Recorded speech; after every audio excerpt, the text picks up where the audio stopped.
கன்மலையின் மேல் நிறுத்தி, என் கால்களை கன்மலையின் மேல் நிறுத்தி, என் அடிகளை உறுதிப்படுத்தி, நமது தேவனை துதிக்கும்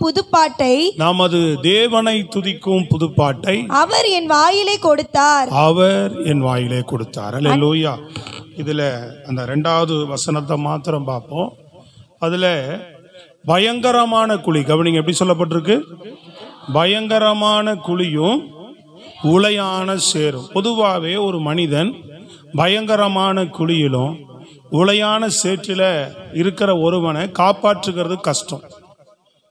சாதாரண ஒரு குழியில விழுந்தவனை என்ன பண்ணலாம், காப்பாற்றலாம். இப்ப நீங்க நிறைய வீடியோல நம்ம பார்ப்போம், டிவியில வரும். என்ன பண்ணுவாங்க, ஆழ்துளை கிணறுன்னு சொல்லி அது 100 அடி 200 அடி ஆழ்துணை கிணறு வெட்டியிருப்பாங்க. அது சின்னதா இருக்கும் இல்லையா, ரொம்ப ஆழமான பள்ளம் இல்லையா. அதை சரியா மூடாதனால சில பிள்ளைகள் என்ன பண்ணுது, அதுல போய் தவறி சில பேர் விழுந்துடுறாங்க. இப்ப மணிக்கணக்கில் போராடி அவங்களை என்ன பண்ண முடியல. 1000ல் ஒருத்தர் தான் ஆச்சரியமா காப்பாற்றப்படத்தை பார்க்கும். 4 நாளா முயற்சி பண்றாங்க, மூச்சு இருக்குது, உயிர் இருக்கு, இதோ காப்பாத்திடுவோம், இப்படி நடந்துரும் அப்படி நடந்துரும்னு சொல்லி கேமரா வச்சு எவ்வளவோ இன்னைக்கு டெக்னாலஜி வளர்ந்துருந்தாலும் கூட அப்படிப்பட்ட ஒரு ஆழமான பள்ளத்துல போய் மாட்டிக்கிட்டவங்களை என்ன செய்ய முடியல, காப்பாற்ற முடியல. அதே போல உளையான சேற்றில் இருக்கிறவர்களை என்ன செய்ய முடியாது. சாதாரண சேற்றில் இருக்கிறவங்க தானா வெளியில வந்துடலாம். தானா என்ன செய்ய முடியும், ஓரளவுக்கு அந்த சேரே உள்ள இழுக்கும். இப்ப நம்ம இருக்கிற பக்கத்தில் இருக்கிற சுண்ணம்பு கால்வாய், இந்த சுற்றி நம்ம ஏரியா இருக்கிற இந்த கால்வாயில் இருக்கிற சேரு கூட ஆளை உள்ள இழுத்துரும். புரியுதுங்களா, அந்த சேரே இழுத்துரும். இன்னும் உளையான சேரும்பாங்க. அடியில் இருக்கிற சேர் என்ன பண்ணுனா ஆளை உள்ள வலிக்கும்னு சொல்லுவாங்க.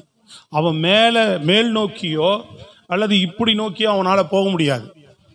சொல்றது புரியுதுங்களா. அது என்ன பண்ணும், உள்நோக்கி ஆளை இழுத்துக்கிட்டே இருக்கும். அவன் எந்த விதத்திலும் என்ன செய்ய முடியாது, மேல் நோக்கி வர முடியாது, எதிர் திசையை நோக்கி அவனால போக முடியாது, உள்ள இழுத்துரும். அப்போ ஒரு மனிதனை அப்படிப்பட்ட சூழ்நிலையிலிருந்து என்னை தூக்குனீங்க, என்னை கண்மலையின் மேல் நிறுத்துனீங்க, என் கால்களின் அடிகளை நீங்கள் உறுதிப்படுத்துனீங்க அப்படின்னு சொல்லி சங்கீதக்காரன் தாவீது சொல்லுகிறான். அப்படிப்பட்ட இது அப்படியே நம்ம ஆவிக்குரிய ரீதியாக இது அநேகர் பரிசுத்தவான்கள் தேவ பிள்ளைகள் இந்த வார்த்தையை வைத்து பேசுவதுண்டு. அதே நிலைதான் புதிய ஏற்பாட்டில் பாவம் என்கிற உளையான சேரு, பாவம் என்கிற படுகுழி. புரியுதுங்களா. இதிலிருந்து மீட்கிறதுக்கு, இதிலிருந்து ஒருத்தன் தப்பிக்கணும்னா முடியவே முடியாது. பாவச்சேற்றிலிருந்து ஒருத்தர் தப்பிக்கணும்னு சொன்னா என்ன செய்ய முடியாது, மீட்கவோ அவர்களை காக்கவோ யாரால முடியாது. அதுக்கு வழியே கிடையாது. அதுக்கு ஒரே வழி இயேசு கிறிஸ்து மட்டும்தான். ஸ்தோத்திரம், அல்லேலூயா. அவர் நம்மை என்ன செய்திருக்கிறார், அப்படிப்பட்ட உளையான சேற்றிலிருந்து, அப்படிப்பட்ட படுகொலியிலிருந்து நம்மை தூக்கி எடுத்திருக்கிறார்.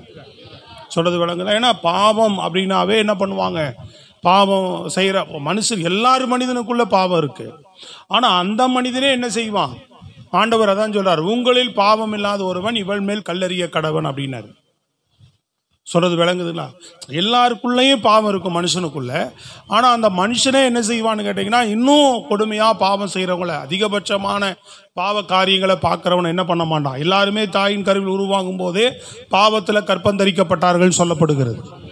அப்ப இன்னும் உங்களுக்கு அதிகப்படியா பார்வைக்கு தெரிஞ்சு அவங்க சில பாவங்களை பார்க்கும்போது, பாவம் செய்கிறவனே இன்னொரு பாவி என்ன செய்யறது இல்லை, ஏற்றுக்கொள்றது இல்லை. இதை நீங்க லூக்கா புஸ்தகம் 7ஆம் அதிகாரத்தில் பார்க்கும்போது அதை நம்ம அறிந்து கொள்ளலாம். 37ஆம் அதிகாரம் 37லிருந்து 39 வரைக்கும் வாசிக்கும் பார்ப்போம்.